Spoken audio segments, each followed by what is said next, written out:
Thank you, Minister, for your attendance today. I would like to start off by questioning Ms. Lucky, Commissioner of the RCMP. Ms. Lucky, do you acknowledge and agree that the RCMP is independent of the federal government and is free to investigate without influence? Yes.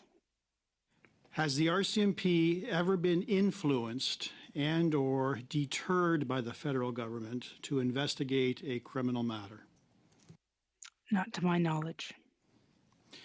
Is the RCMP free from any influence or direction by the federal government to lay a criminal charge? Absolutely.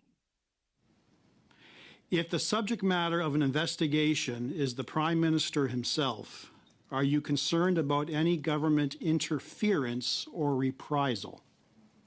No. Can I ask on a point of order, Mr. Fortin? What is the relevance of this line of questioning?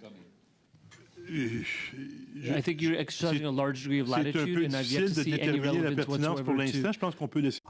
I think it's difficult to determine the relevance at this point. We can let him go on, and if we realize it's not relevant, I agree with you, but for the time being, we have to give him some latitude. The measures that were undertaken pursuant to the scope motion that Mr. Brock himself voted for, and that's with respect to the enforcement measures taken under the Emergencies Act. I suggest we listen to Mr. Brock, hear his line of questioning. I'm not sure, but I would imagine that there is a link there.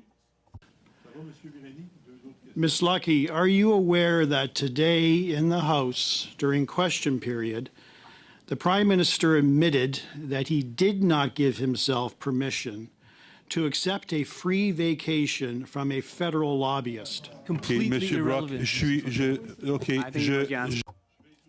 Brock? I'm going to have to agree with Mr. Villani, Mr. Brock. Unless you have an explanation to provide, I don't think this is relevant to our current study on the declaration of the state of emergency. And to my colleague from the Liberal government that raised the point of order, I respectfully disagree. The Prime Minister is head of government. The Prime Minister was the lead voice in the invocation of the Emergencies Act. He is now under a cloud of suspicion with respect to the offense of fraud. Fraud is offense of dishonesty. Dishonesty involves the matter of integrity and character. And Canadians I think have Mr. a right. Brock has made his point, and you've made a ruling. I have the floor right now, and I'd like to continue my response. Mr. Fortin, you've made a ruling. If we need to vote to endorse that ruling, I'm happy to call a vote. Je veux juste qu'on laisse M. Brock expliquer.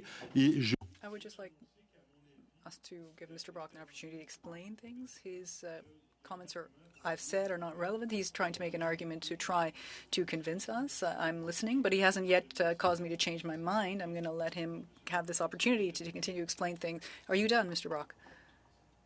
I had one final point. Okay.